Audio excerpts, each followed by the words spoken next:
అందరికీ నమస్కారం.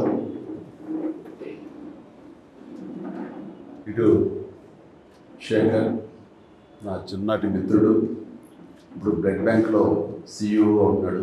అలాగే మరొక మిత్రుడు శ్రీజస్ నాయుడు, ఈయన సిఎఫ్ఓగా ఈ బ్లడ్ బ్యాంక్కి తన సేవలు అందిస్తున్నాడు. సార్ మీకు అందరికీ తెలుసు, స్వామినాయుడు అలుపెరగని సైనికుడిలాగా మనల్ని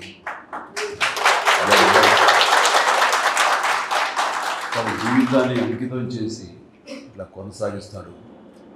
అది నాకు ఎనలేని స్ట్రెంగ్త్. వీళ్ళందరూ నాకు వెన్నుదన్నుగా ఉండి ఈ కార్యక్రమం, ఈ బ్లడ్ బ్యాంక్, ఇతర సేవా కార్యక్రమాలు ఏది తలపెట్టినా సరే సజావుగా ముందుకు సాగడానికి మీరందరూ కూడా నేను సైతం అన్నట్లుగా మీరందరూ ముందుకు రావటం. కాబట్టి ఇది ఈ రోజున ఒక నిరంతర జీవనదిలాగా ఈ సేవా కార్యక్రమం సాగిపోతూ ఉంది. రేపు పొద్దున మనం ఎక్కడున్నా, ఎలా ఉన్నా, ఏమైనా ఈ సేవా కార్యక్రమం మాత్రం ఆగదు. ఇది నిరంతరం ముందుకు సాగిపోతుంది. దాని ప్రకారం ప్రారంభం నా రక్తం పంచిన, రక్తం ఇచ్చిన నా తమ్ముళ్ళు, నా సోదరిమణులు, వీళ్ళందరి యొక్క సహకారంతో ఇది కొనసాగుతుంటుంది. ఇది జీవితంలో నాకు ఎనలేని సంతృప్తి. దానికి కానీ ప్రతి ఒక్కరికి నా హృదయపూర్వక ధన్యవాదాలు ఎప్పుడూ తెలియజేసుకుంటూనే ఉంటాను. ధన్యుడి. మనం ఏదైనా ఒక మంచి చేయాలి అని అనుకుంటే దాని ప్రతిఫలం ఆశించకూడదు. మన లక్ష్యం ఏమిటి, అది చేరుకోవడం కోసమే మన ప్రయత్నం ఉండాలి తప్ప దాని పర్యవసానం ఏమిటి, దాని ఎండ్ రిజల్ట్ ఏంటి, దాని ప్రతిఫలం ఏంటి అనేది మాత్రం ఆశించకూడదు. అలా ఆశించి నేను చేయలేదు. ఈ తలపెట్టినప్పుడు రక్తం అనేది ఇవ్వటం అనేది చాలా గగనం. ఎవరు ఇచ్చేవాడు కాదు, ఇవ్వడానికి మానసిక ధైర్యం కూడా లేదు ఎవరికి. ఇస్తే ఏమైపోతాం, బలహీనపడిపోతామేమో అన్నట్టు ఇవ్వలేని పరిస్థితి. ఆ ఇచ్చేవాడు ఎవరైనా ఉంటే కనుక బ్లడ్ బ్యాంక్ వెళ్తే 4 డబ్బులు వస్తాయి అంటూ గట్టిగా పేదరికంలో ఉన్నవాళ్ళు, కూలీ నాలి చేసుకుంటున్న వాళ్ళు మాత్రమే ఆ బ్లడ్ బ్యాంక్, ఆయా బ్లడ్ బ్యాంక్స్ వాళ్ళు వాళ్ళకి తీసుకుని వచ్చి డబ్బులు ఆశ చూపించి ఆ బ్లడ్ని తీసుకునేవాడు. అంతే తప్ప నిజంగా ధారాళంగా ఈ రోజున మీరు అందరూ ఇస్తున్నట్లుగా అలా ఇచ్చే రోజులు కాదు. అలాంటి పరిస్థితుల్లో నేను ఎన్నోసార్లు చెప్పాను, కానీ మరొకసారి చెప్పుకోవాలనిపిస్తుంది. మనం రక్తం దొరకక, సమయానికి అందక ఎంతోమంది చనిపోతున్నారు. ఒక 2 బాటిల్స్ రక్తం దొరికితే కనుక ప్రాణాలు నిలబడేవి అని అన్ని పేపర్లో వచ్చినప్పుడు నాకు చాలా ఆశ్చర్యం వేసింది. అప్పుడు కూడా నాకు అవగాహన లేదు. నేను కూడా ఈ షూటింగ్ నిమిత్తం అలా ఉండి బిజీగా ఉండే ఆలోచనలో ఎప్పుడూ వాటి పక్క దృష్టి సారించలేదు. అది తెలుసుకున్న తర్వాత చాలా నిద్ర పట్టలేదు నాకు. యాక్సిడెంట్స్ అయ్యి కానీ, డెలివరీ సమయంలో అధిక రక్తస్రావం జరిగి కానీ, తలసేమియా వ్యాధిగ్రస్తులు కానీ, లుకేమియా వ్యాధిగ్రస్తులు కానీ ప్లేట్లెట్స్ లేక చనిపోతున్నారంటే నాకు చాలా బాధ అనిపించి, మనకి ఎంతోమంది అభిమానులు ఉన్నారు. వీళ్ళందరూ తలుచుకుంటే కనుక ఇది ఒక దేదీప్యమానంగా ముందుకు సాగిపోతూ ఉంటుంది. రక్తం లేని కొరత కొంతవరకైనా మన రాష్ట్రంలో తగ్గించే అవకాశం ఉంటుంది. అంత పొటెన్షియాలిటీ ఉంది, అంత శక్తివంతులు వీళ్ళు అన్గైడెడ్ మిసైల్స్ లాంటి వాళ్ళు. వీళ్ళని గైడెడ్ అంటే సరైనటువంటి సక్రమంగా మార్గం చూపగలిగితే కనుక వీళ్ళందరూ కూడా అద్భుతమైన సమాజ సేవకులు అవుతారన్న ఆ స్ఫురణకు రావటం. నేను కొంతమంది మిత్రులతోటి వాళ్ళతోటి బ్లడ్ బ్యాంక్ స్థాపించాలి అంటాం. స్వామినాయుడు నువ్వు పూర్తిగా దీనికి అంకితమై ఉండాలి అంటే తనతో ఉన్నటువంటి మిగతా అభిమానులకు ఉన్నటువంటి సత్సంబంధాల దృష్ట్యా వాళ్ళంతా నేను అనుకున్నాను, ఎంత నేను మోటివేట్ చేసినా, ఎంత వీడియోల ద్వారా, షార్ట్ ఫిల్మ్స్ ద్వారా, నా క్యాసెట్స్ ద్వారా, ఆడియో మెసేజ్ల ద్వారా ఎంత ఇచ్చినా సరే వస్తారంటారా? ఎందుకంటే ఎవరి ప్రాణం వాళ్ళకి భయం. రక్తం ఇస్తే మనం బలహీనం అయిపోతామేమో, రక్తం ఇస్తే కనుక మనకి రక్తలేమి వ్యాధి వస్తుందేమో అంటూ అలాంటి అపోహలు ఉండే రోజుల్లో కొంతమంది అయితే కనుక మరీ రక్తం ఇస్తే కనుక అది వచ్చే జన్మలో మళ్ళీ మనకి ఏదో ఇంకోలా పుడతాం, ఏదో ఇలా చించి కావాలని చెప్పేవాడు. అండ్ ఆ సమయంలో వాళ్ళకి ఆశ చూపించాను. నన్ను కలవాలనుకున్న వాళ్ళు, నన్ను మీట్ అవ్వాలనుకున్న వాళ్ళు, నాతో ఫోటో దిగాలనుకునే వాళ్ళు ఎవరైనా ఉంటే ముందు రక్తం ఇచ్చారంటే అప్పుడు ఇస్తానని. దానికి కొంత ఉత్సాహమైన కుర్రవాడు ధైర్యం చేసి వచ్చారు. వచ్చిన తర్వాత వాళ్ళు ఇచ్చిన తర్వాత రక్తం అనేది అది పెద్ద ఇబ్బంది కాదని వాళ్ళకి అర్థమైంది. సో వాళ్ళు ఎంకరేజ్ చేయడం కోసం ఇచ్చారు. వాళ్ళ సరదా తీరిపోయింది. మళ్ళీ నెక్స్ట్ ఇస్తారంటారా వాళ్ళు వచ్చి? ఎవరేమో.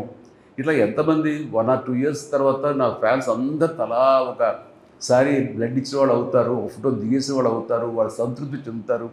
ఆ తర్వాత ఇది కొనసాగాలంటే ఎంత కష్టం కదా అనే డౌట్ ఉండేది నాకు.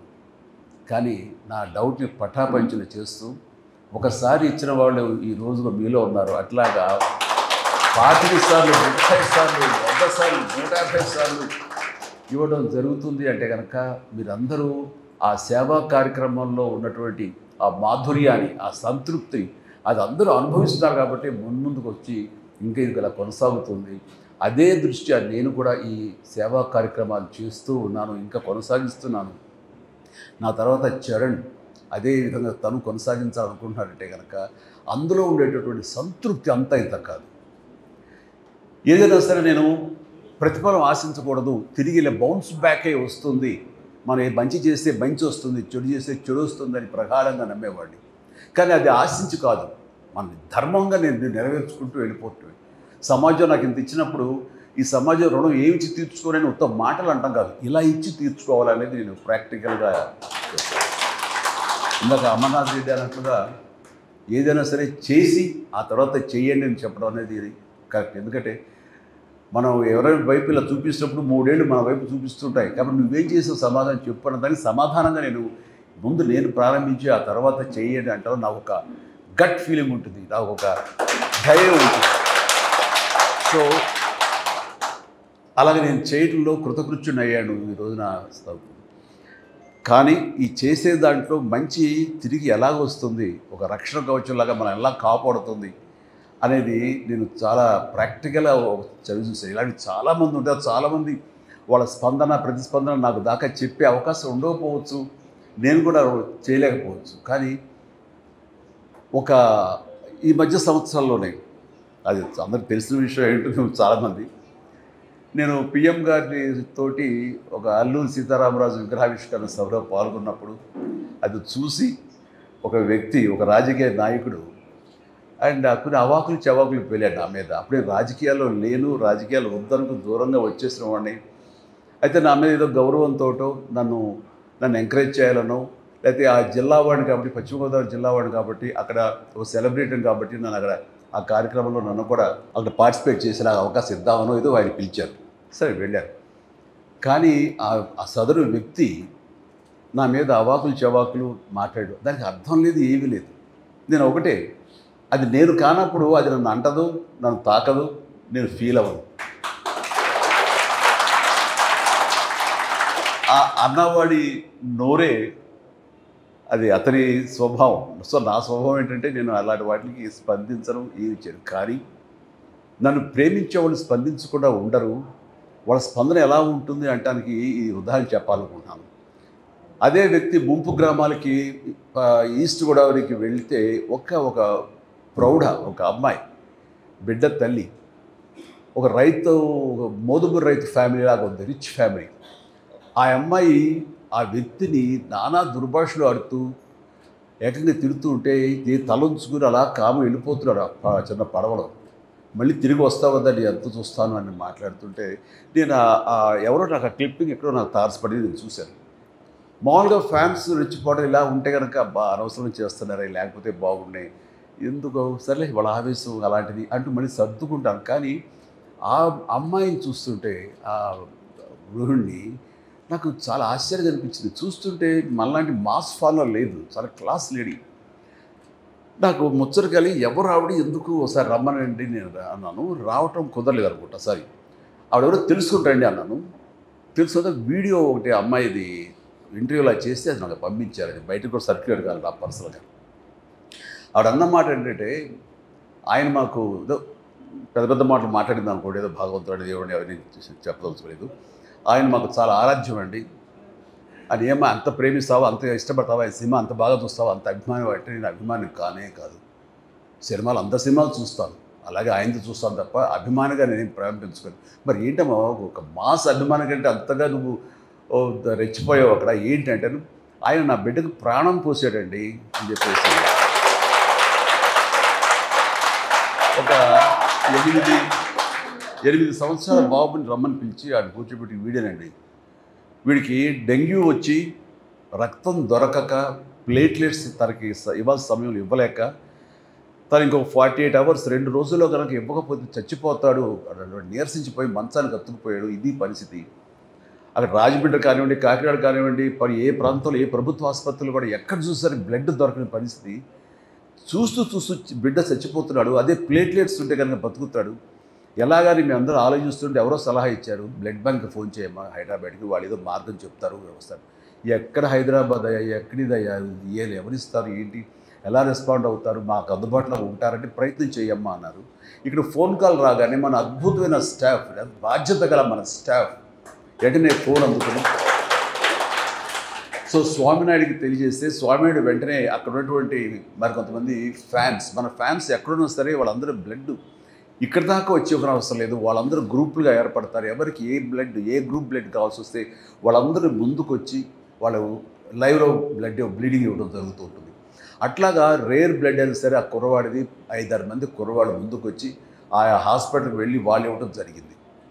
జరిగిన తర్వాత ఆ బిడ్డ బతికాడు, ప్లేట్లెట్స్ ఎక్కించడం బాగుంది. చెప్పండి ఇప్పుడు నా బిడ్డ చేతితో చూస్తుండగా చనిపోయి బిడ్డని మరి బతికి బట్టగట్టాడు, ఇది ఇలా తిరుగుతాడంటే మరి ఆయన నాకు దేవుడుగా ఏమవుతాడు అన్నారు. ఆ మాట మరి ఎందుకు అంతే మరి ఏమిటి అలాంటి ఆయన అంటాడా మన మాటలు, కానీ బుద్ధి జ్ఞానం ఉందా అంటూ ఆవిడేవో తిట్టేసింది, అయిపోయింది. అంటే మనం చేసిన పుణ్యం ఎక్కడికి పోదు, తిరిగి అది మనకి వెనకాల మనకి వస్తుంది. అందుకనే మీ అందరికి కూడా ఇలాంటి మంచి కార్యక్రమాలు మీరు చేయటం మూలంగా అది మీకు ఆశీస్సులు అయ్యి మీ బిడ్డల్ని, మీ తల్లిదండ్రులు, మీ ఇంటిని మీకు రక్షణగా ఉంటుంది. అందుకని ధర్మో రక్షిత రక్షత అంటారు. అట్లాగా మీరు మంచి పనులు చేస్తే అదే మంచి బౌన్స్ బ్యాక్ అని ఇక్కడ శంకర్ మహంత్ గారు ఉన్నారు. మరి ఆయన సౌమ్యుడు, ఎంతో మంచి చేసి మంచి ఆలోచిస్తాడు, మంచిగా ఉండాలి తన వంతుగా ఏదో సహాయ కార్యక్రమం చేస్తుండొచ్చు, ఆయన ఎన్నో పుణ్య కార్యక్రమం చేస్తుండొచ్చేమో. ఆయనకి సంబంధం లేకపోయినా సరే ఆ యొక్క ధర్మం అది ఆయన భార్యని కాపాడగా చేసింది తప్ప ఇందులో మా ఎవరి గొప్పతనం కాదు. అది ఆ విధి. ఈ ప్రకృతిని మీరు దేవుడు అంటారా, దేవత అంటారా, మరొకటి అంటారా తెలియదు. ఈ power of this magnetism, power of this energy ఎప్పుడు మంచి అయితే మంచిగానే, నెగిటివ్ అయితే నెగిటివ్గానే ఎప్పుడు బౌన్స్ బ్యాక్ అవుతుంది. కాబట్టి మంచిగా ఆలోచించండి, మంచి చేయండి, సేవా కార్యక్రమాలు చేయండి, 10 మంది ఆశీస్సులు తీసుకొని ఇలాగ మీరు మీ కార్యక్రమాలు కానీ మీ దినచర్య కానీ ఉంటే కనుక ఖచ్చితంగా మీకు ఎనలేని సంతృప్తి ఇస్తుంది. శాంతంగా ఉంటారు, మనస్ఫూర్తిగా హాయిగా నిద్రపోతారు. నేను చేసేది అదే. చాలామంది అంటారు ఏంటి ఇప్పుడు కూడాను ఇంత వయసులో కూడా ఏంటి మీరు అంత ఇదిగా ఉంటారు, అంత యంగ్ లుక్లో ఉంటారు. అది దీన్ని ప్రత్యేకించి ఎవరు చేసి కాదు, ఇది మనసు ప్రశాంతంగా పెట్టుకుంటాను. ఎవరు ఎన్ని రకాలుగా నన్ను ఆడిపోసుకున్నా, దుర్భాషలు ఆడినా, లేకపోతే అకారణంగా నన్ను ఏమైనా అన్నా సరే నేను పెద్ద రియాక్ట్ అవ్వను. అదే స్థితప్రజ్ఞ అంటే స్థితప్రజ్ఞ అనే పెద్ద మాట నేను వాడను, కానీ అది నాకు తగలవు. అది నేను కాదు కాబట్టి నేను దాన్ని ఓన్ చేసుకోకపోతే కనుక వాళ్ళ మాట నన్ను బాధించవు. అందుకని ఎప్పుడు మనసు ప్రశాంతంగా ఉంచుకుంటాను, హాయిగా నిద్రపోతాను. నాకు పని ఉంటే కష్టపడి పని చేస్తాను ఏ రోజుకి, అంతే తప్ప మరొకటి కాదు. అండ్ ఇంత ధైర్యంగా ఈ సేవా కార్యక్రమాలు కొనసాగుతూ ఉన్నానంటే అది మీరందరి సహాయ సహకారాలే. ఆ వ్యక్తి, ఆ గృహిణి ఆ మాట అన్న తర్వాత నేను కాదమ్మా, ఎవరైతే కనుక బ్లడ్ డొనేట్ చేస్తున్నారో వాళ్ళు ఆ రక్తదాతలు నిజమైన దేవుళ్ళు, వాళ్ళు ప్రాణప్రదాతలు అని చెప్పి అదంతా కలిపి మీకే ఇస్తున్నాను. అది మీ పుణ్యం, అది నేను సంధానకర్త, నేను ఒక వెపన్ అంతే, మధ్యలో ఒక ఆలంబన అంతే తప్ప దీని పూర్తి బాధ్యత, పూర్తి పుణ్యం, పూర్తి సంతృప్తి అంతా మీది. ఓకే, ఒక మంచి కార్యక్రమం మీతో చేయించగలుగుతున్నాను అన్న సంతృప్తి నేను ప్రతి దినం నేను ఫీల్ అవుతుంటాను. అండ్ ఈ కార్యక్రమానికి ప్రత్యేకించి మనం ఇలా మంచి పనులు చేస్తుంటే నా స్నేహితులు ఇద్దరు సిటీఓ గాను, ఈయన ఒక చార్టెడ్ అకౌంటెంట్గా ఉండి తన స్కూల్స్ ఉండి ఆయన ఎడ్యుకేషనిస్ట్గా ఉంటూ ఇప్పుడు ఈ కార్యక్రమం చేస్తుంటే మాకు ఏదో జీవితకాలం అంతా ఏదో ఒక ఇలాంటి కార్యక్రమాలతో చేసుకుంటూ వచ్చాం, కానీ ఒక సంతృప్తి అనేది తెలియదు. నేను చెప్పాక సంతృప్తి, ఆ సంతృప్తి కోసం మేము పరితపిస్తున్నాం. ఏం చేయాలో తెలియట్లేదు. ఇక్కడ ఏదైనా ఒక పని ఉంటే చేస్తాం మాకు అని అన్నాను. ఇప్పుడు మీరు చాలా పెద్ద పెద్దోళ్ళు అయ్యా, ఇప్పుడు మిమ్మల్ని పోషించేంత శక్తి బ్లడ్ బ్యాంకు లేదు, మీరందరూ లక్షల్లో సంపాదించుకున్న వాళ్ళు, అది ఏదంటే చిచ్చి డబ్బు ప్రసక్తి కాదు, మేము సంపాదించుకున్న మాకు చాలు, ఇక్కడ ఉండి ఫ్రీ సర్వీస్ ఆనరీ జాబ్ ఏదో ఒకటి ఇస్తే కనుక ఫ్రీ సర్వీస్ చేస్తామంటూ ఇటు శేఖర్ కానీ స్వామినాయుడు కానీ మన నాయుడు కానీ వీళ్ళందరూ ఉన్నారు. అంటే ఇది ఈ పుణ్యంలో మా వంతు కూడా మేము సైతం అంటే వాళ్ళు ముందుకు వచ్చారు. వీళ్ళందరినీ మీ సభాముఖంగా నేను మనస్ఫూర్తిగా అభినందిస్తున్నాను. సో ఈ రోజున మీరు అందరూ వచ్చారంటే ఏం ఆశించి వచ్చి ఉంటారు? వీళ్ళలాగానే ఇందులో కూడా మనం పార్టిసిపేట్ చేయాలి. మన ఆప్త అమెరికన్ ప్రోగ్రెసివ్ తెలుగు అసోసియేషన్ ఆ సంస్థ వాడు 3 రోజులుగా సదస్సు నిర్వహించారు. అందులో లాస్ట్లో నేను వెళ్ళటం జరిగింది. వాళ్ళందరూ కూడా నేను అదే వాళ్ళకి చెప్పేది, వాళ్ళల్లో ప్రత్యేకించి నేను సినిమా యాక్టర్గా ఉన్నవాడిని, కొద్ది కాలం పాటు పొలిటికల్గా ఉన్నా సరే కార్పొరేట్ సంబంధించినటువంటి ఆ యంగ్ ఎంటర్ప్రినర్స్ సంబంధించినటువంటి సదస్సులో నేను ఏం మాట్లాడగలను? ఎంటర్ప్రినర్షిప్ కానీ కార్పొరేట్ అని అంటే వీటికి సరైన స్పెల్లింగ్ కూడా తెలియదు నాకు. నేను పూర్తిగా వ్యాపారాలు కానీ వీటికి కానీ చాలా దూరంగా ఉంటాను. కానీ నన్ను పిలిచారు కరెక్టేనా అని అన్నప్పుడు నేను వాళ్ళ దగ్గరికి వెళ్ళినప్పుడు ఒకటే మాట్లాడాను. నాకు ఇందాక వస్తూ గూగుల్ చేశాను, ఏంటి యంగ్ ఎంటర్ప్రినర్షిప్ అంటే ఏంటి, లక్షణాలు ఏంటి, ఎలాగా అనే దాని మీద తీసుకుంటే కొన్ని పాయింట్స్ ఉన్నాయి. అండ్ ఒక లక్ష్యం ఉండాలి మనకి, దాన్ని సాధించడానికి పర్సివరెన్స్ ఉండాలి, నిరంతర కృషి ఉండాలి, అండ్ డిటర్మినేషన్ ఉండాలి, పట్టుదల ఉండాలి. మనం ఒక్కోసారి ఓటమి పొందినా సరే అది ఏమాత్రం వెనకంజ వేయకూడదు. అండ్ మీరు తయారు చేసే కమ్యూనిటీ ఆల్రెడీ మార్కెట్లో ఉంది కదా, మనం ఏంటి కొత్తగా ఇవ్వగలం, ఏంటి కొత్తగా చేయగలం, ఏ డిసప్పాయింట్మెంట్ ఉండకూడదు, నీ ప్రోడక్ట్ మీద నీకు నమ్మకం ఉండాలి, బలమైన నమ్మకం ఉండాలి అంటూ ఇలా కొన్ని పాయింట్లు అనుకుంటే వాటి మీద ఏది మాట్లాడదాం అనుకుంటుండగా నాకు అనిపించింది ఇవన్నీ నేను ఆచరించినవే కదా. ఈ రోజున ఎంటర్ప్రినర్లో ఈ లక్షణం ఉండాలి అంటే నాకు, నేను కార్పొరేట్ కాదు, నేను ఏదైనా ఒక బిజినెస్ మ్యాన్ కాను, కానీ సినిమా యాక్టర్గా వెళ్ళాలి అని నేను నిర్ణయం తీసుకున్న తర్వాత, సినిమాలో ఉండాలని నిర్ణయం తీసుకున్న తర్వాత ఈ పాయింట్ అన్నీ కూడా నేను ఆచరించానే. వీళ్ళకి చెప్పేటప్పుడు నేను ఆవిష్కరించుకుంటే సరిపోతుంది కదా అనిపించింది నాకు. అలాగే ఆ రోజు చెప్పాను, ఎవరో తెలీదు, ఎక్కడో తెలీదు, నేను మారుమూల ఎక్కడో మొగల్తూరులో ఉన్నాను. అయితే అమ్మా నాన్నగారితో పాటు ఆయా ఒంగోలు, పొన్నూరు, బాపట్ల, చీరాల ఇలాంటి చోట్ల నేను నాన్నగారితో పాటు స్కూలింగ్ అంతా చేశాను. అండ్ బాగా ఇందాక అమర్నాథ్ రెడ్డి చెప్పినట్టుగా అంత కడు పేదరికం కాకపోయినా సరే ఐ అప్రిషియేట్. వాళ్ళకి పట్టుదల కృషి ఉండబట్టే ఈ రోజున అతను అంత చదువుకొని అంత సమర్థత తాను సంపాదించుకోవాలి. అలాంటి వాళ్ళు చూస్తుంటే ఎస్, మన మనస్ఫూర్తిగా మనం అభినందించాలి. అండ్ నాకు అనిపించింది నేను కూడా అలాగే మామూలు సాదాసీదా లో మిడిల్ క్లాస్ ఫ్యామిలీ నుంచి వచ్చిన వాళ్ళం. అండ్ అక్కడికి వెళ్ళి మనం సాధించగలమా అనే అంటంలో ఆ ఇంట్రెస్ట్ ఉంది, ఎలా సాధించగలం నమ్మకం, బలీయమైన నమ్మకం, డౌట్ లేదు.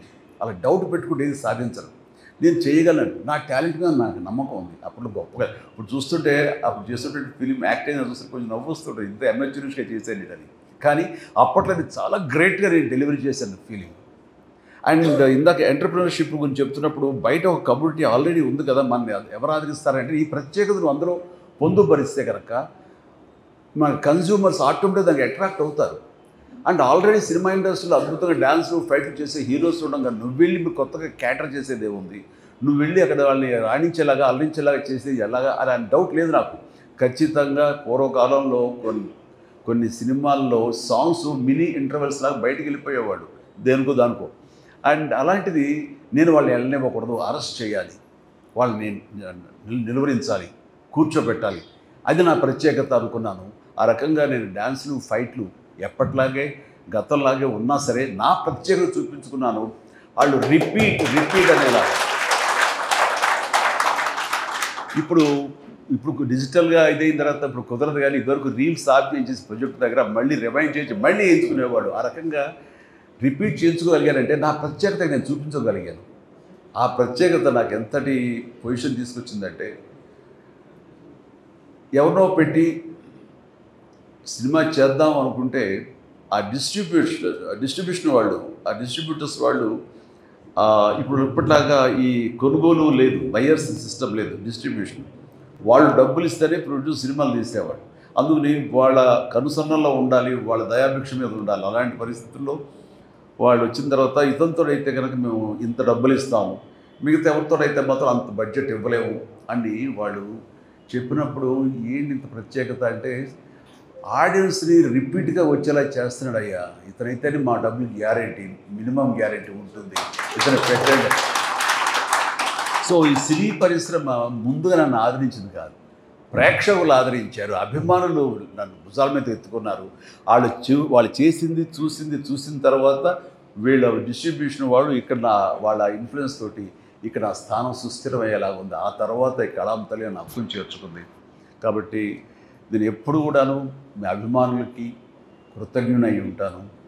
ఆ కృతజ్ఞతా భావంతోనే ఉంటాను. అండ్ అంత నమ్మకం మీ మీద ఉంది కాబట్టే ఈరోజు కూడా ఇంత బ్లడ్ డొనేషన్ అనేది, రక్తదానం అనేది సజావుగా సాగిపోతుందంటే కనుక అదంతా మీ సంకల్ప బలం. అండ్ నాకు ఈరోజు చాలా సంతోషంగా ఉంది. ఇలాంటి ఫ్రీక్వెంట్గా మనం కలుసుకుంటున్నాం. ఇంకా ఎంతోమంది ఇచ్చిన వాళ్ళు ఉన్నారు, వాళ్ళందరినీ ఇక్కడ అకామిడేట్ చేయలేక ఇవాళ కుదరలేదు, కానీ వాళ్ళందరినీ. అండ్ స్వామినాయుడు ఇలా ఫ్రీక్వెంట్గా అప్పుడప్పుడు చేస్తూనే ఉండు, నా అవైలబిలిటీని చూసుకుని. ఇంకొకసారి సమయాలు ఉంటే కనుక మన చరణ్ కూడా వస్తుంటాడు, చేస్తుంటాడు. So thank you.